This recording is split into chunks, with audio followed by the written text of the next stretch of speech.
Halo semua, perkenalkan saya Mutiara Zalfa Ananda, mahasiswi program studi teknologi Universitas Bumi Gora dengan NIM 25020210065.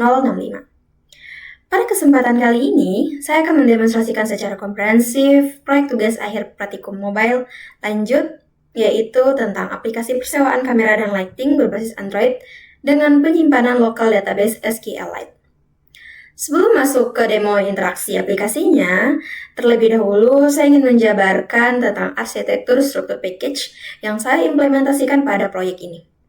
Di sini saya menerapkan pola pemisahan berbasis fitur atau feature-based package management dapat dilihat pada struktur di directory sebelah kiri layar ini, yaitu pertama terdapat package autentikasi yang membungkus kelas login activity, profil activity, dan register activity.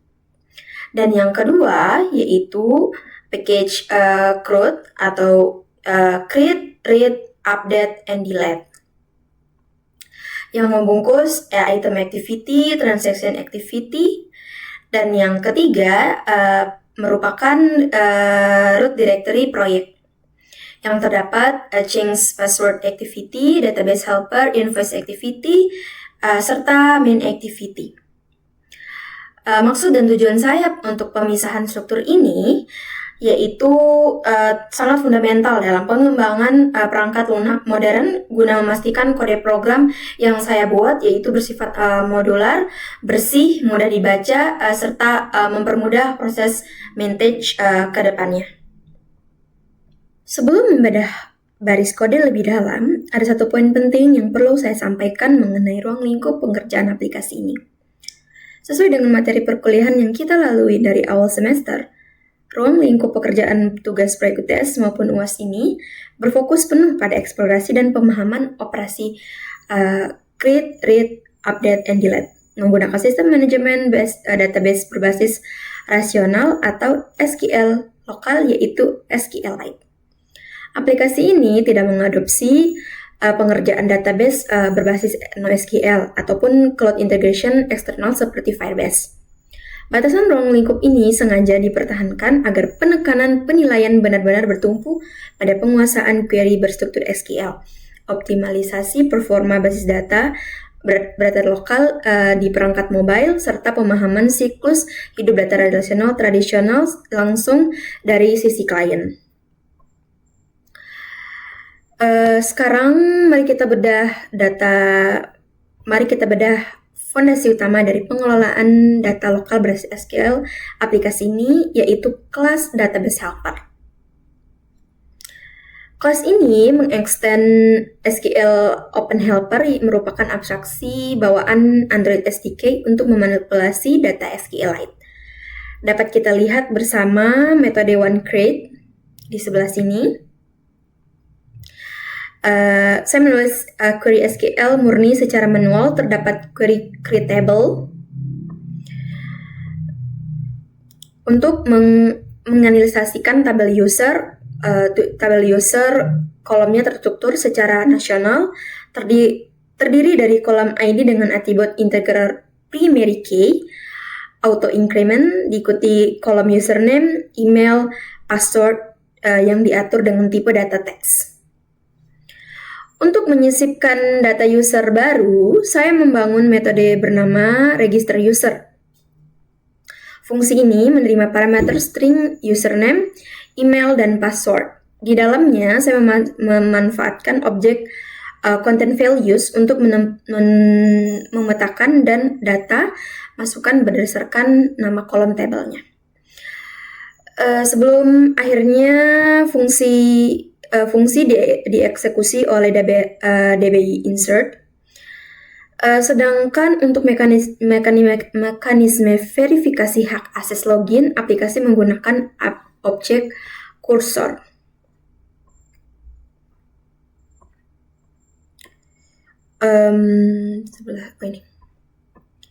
Objek cursor untuk menampung hasil eksekusi query atau query dengan sinteks select from userware, email, and password.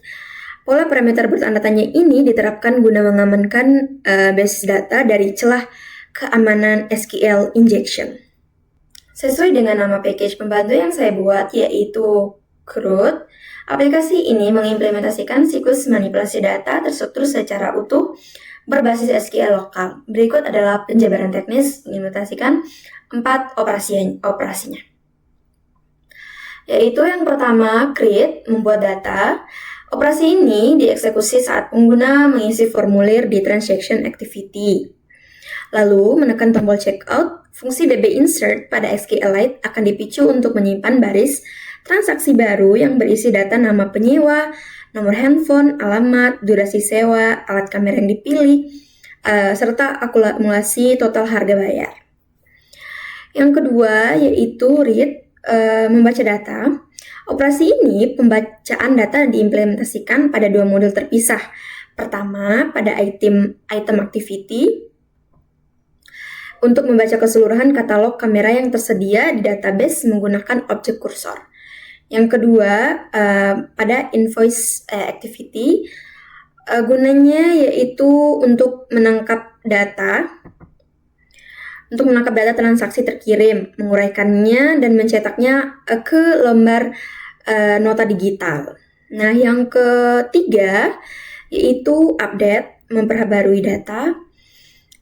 Operasi modifikasi data ini disematkan pada sistem manajemen akun, seperti perubahan kata sandi pengguna pada change password activity. Eksekusinya menggunakan query DB update yang dikomponisikan dengan clause-aware berdasarkan kecocokan ID user agar data yang diubah tidak salah sasaran. Yang terakhir yaitu delete, menghapus data. Operasi penghapusan data di aplikasi untuk memfasilitasi pembatalan transaksi penyewaan alat atau pembersihan riwayat sewa. Eksekusinya memicu perintah DB delete dengan parameter ID transaksi sebagai pengunci baris spesifikasi yang ingin dihilangkan.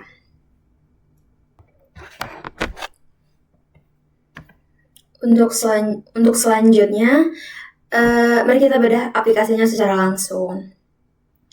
Nah, pada saat pertama kali aplikasi dijalankan, sistem secara otomatis membuat halaman login activity sebagai gerbang utama pengguna. Nah, di sini saya akan mencoba menekan tombol login dalam keadaan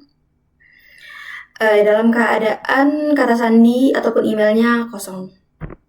Nah, di sini terdapat pembuktian ya kalau email ataupun passwordnya itu salah.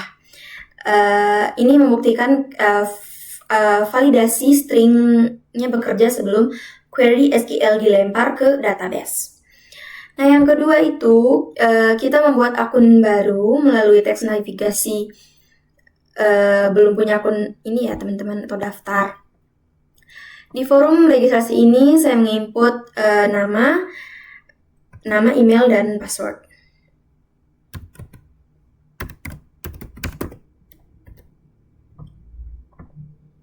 Emailnya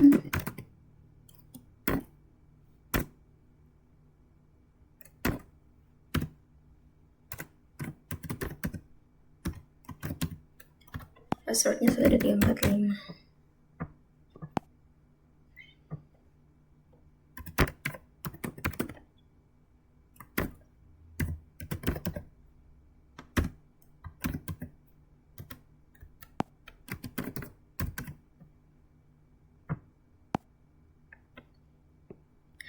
Nah, pada halaman profil activity ini, nama pengguna ditampilkan secara dinamis di atas sini ya, teman-teman. Di sini saya akan langsung saja ke membuat nota sewa baru ya. Di sini saya mengisi format, nama lengkap untuk penyewaan, alamat lengkap, monjok, dengan durasi sewa 2 hari ya. Di sini menggunakan rentan waktu per hari. Di sini saya memilih Canon iOS ini dengan metode pembayaran cash dan langsung saja untuk mencetak invoice-nya. Di sini langsung saja tertera nama data-data dan untuk harinya langsung ada di sini. Penyewaannya 2 hari dengan total bayarnya 600.000. Langsung kembali ke beranda. Nah, kesimpulannya, aplikasi persewaan kamera ini sudah berhasil menjalankan semua fungsi CRUD dengan baik, memakai database lokal SQLite, mulai dari membuat user baru, menginput data sewa, sampai mencetak nota transaksinya secara akurat. Sesuai dengan materi perkuliahan praktikum kita, proyek ini memang difokuskan penuh pada pengelolaan database berbasis SQL saja tanpa cloud eksternal. Mungkin itu saja kesimpulan dan pemaparan dari saya. Mohon maaf jika ada kekurangan selama penyampaian. Terima kasih atas perhatiannya.